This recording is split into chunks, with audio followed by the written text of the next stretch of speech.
같이 보실 말씀은 사무엘상 27장 말씀입니다. 한 목소리로 말씀 합독하시겠습니다. 다윗이 그 마음에 생각하기를 내가 후일에는 사울의 손에 붙잡히리니 블레셋 사람들의 땅으로 피하여 들어가는 것이 좋으리로다. 사울이 이스라엘 온 영토 내에서 다시 나를 찾다가 단념하리니 내가 그의 손에서 벗어나리라 하고, 다윗이 일어나 함께 있는 사람 600명과 더불어 가드왕 마옥의 아들 아기스에게로 건너가니라. 다윗과 그의 사람들이 저마다 가족을 거느리고 가드에서 아기스와 동거하였는데, 다윗이 그의 두 아내 이스라엘 여자 아히노암과 나발의 아내였던 갈멜 여자 아비가일과 함께하였더니, 다윗이 가드에 도망한 것을 어떤 사람이 사울에게 전하매 사울이 다시는 그를 수색하지 아니하니라. 다윗이 아기스에게 이르되 바라건대 내가 당신께 은혜를 입었다면 지방 성읍 가운데 한 곳을 내게 주어 내가 살게 하소서. 당신의 종이 어찌 당신과 함께 왕도에 살리이까 하니, 아기스가 그날에 시글락을 그에게 주었으므로 시글락이 오늘까지 유다 왕에게 속하니라. 다윗이 블레셋 사람들의 지방에 산 날수는 1년 4개월이었더라. 다윗과 그의 사람들이 올라가서 그술 사람과 기르스 사람과 아말렉 사람을 침노하였으니 그들은 옛적부터 술과 애굽 땅으로 지나가는 지방의 주민이라. 다윗이 그 땅을 쳐서 남녀를 살려두지 아니하고 양과 소와 나귀와 낙타와 의복을 빼앗아 가지고 돌아와 아기스에게 이르매, 아기스가 이르되 너희가 오늘은 누구를 침노하였느냐 하니, 다윗이 이르되 유다 네겝과 여라무엘 사람의 네겝과 겐 사람의 네겝이니이다 하였더라. 다윗이 그 남녀를 살려서 가드로 데려가지 아니한 것은 그의 생각에 그들이 우리에게 대하여 이르기를 다윗이 행한 일이 이러하니라 하여 블레셋 사람들의 지방에 거주하는 동안에 이같이 행하는 습관이 있었다 할까 두려워하여미었더라. 아기스가 다윗을 믿고 말하기를 다윗이 자기 백성 이스라엘에게 심히 위움을 받게 되었으니 그는 영원히 내 부하가 되리라고 생각하니라. 아멘. 할렐루야. 오늘도 예배의 자리 가운데 모이신 성도님들 주님의 이름으로 환영하고 축복합니다. 오늘 같이 나눌 말씀의 제목은 다윗의 망명이라는 말씀의 제목 가운데에서 은혜를 나누도록 하겠습니다. 우리에게 필요한 것이 있다면 매 순간순간마다 나의 인간적인 생각으로 판단하고 결정을 내리는 것이 아니라 하나님께 묻고 하나님의 뜻대로 순종하여 나아가는 믿음의 모습이 우리에게 있어야 마땅합니다.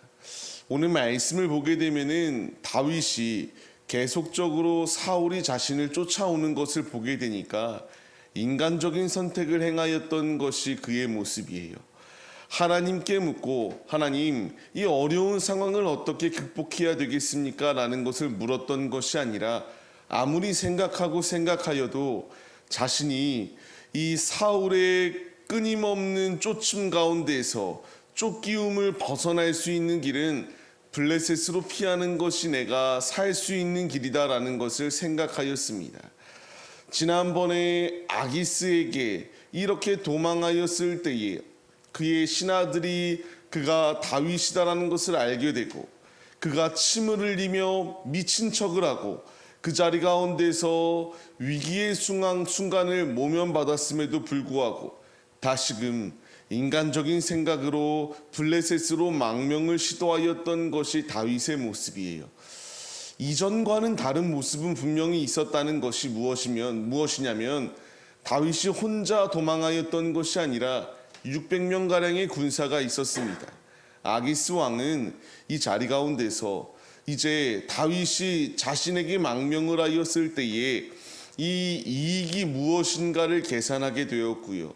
그로써 이스라엘을 더욱더 견제하는 데에 큰 역할을 감당할 것이다라는 생각하에 다윗의 망명을 허락하였던 것을 보게 됩니다. 근데 이 선택은 너무나 큰 부메랑으로 자신에게 돌아온다라는 것을 우리가 기억해야 됩니다. 우리 역시 인생을 살다 보면요, 순간을 모면하기 위해서 인간적인 선택을 할 때가 참 많습니다.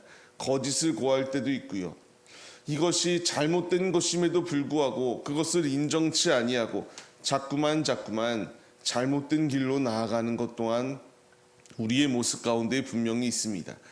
주님이 나에게 말씀하시는 것은 이런 순간의 위기의 순간이 놓여 있다고 나의 마음대로 선택하고 나의 마음대로 해석하여 움직이는 것이 아니라 하나님께 물고 하나님의 뜻대로 움직이기를 원하시는 것이 우리의 아버지의 뜻임을 우리가 기억해야 됩니다.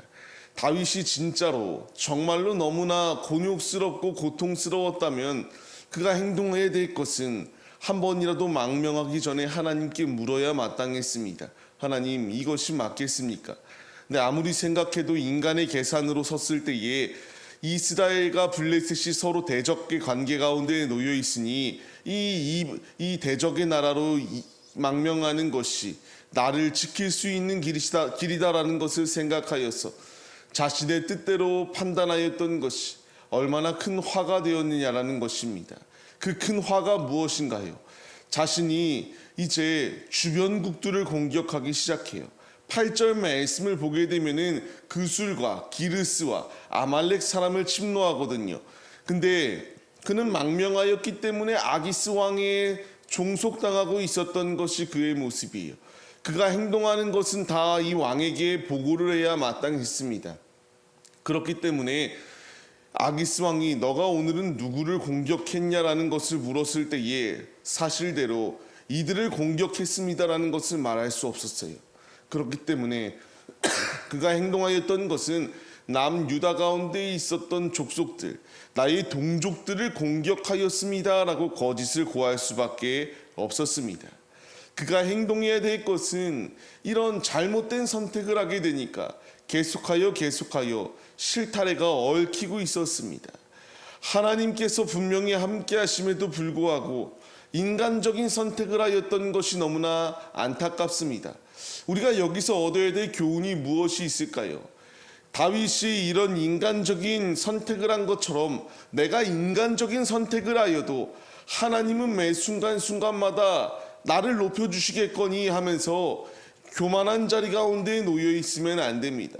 우리가 오늘 말씀을 통하여 깨달아야 될 분명한 사실은요, 다윗이 이렇게 연약한 것처럼 우리 역시 연약하여 쓰러지고 넘어집니다.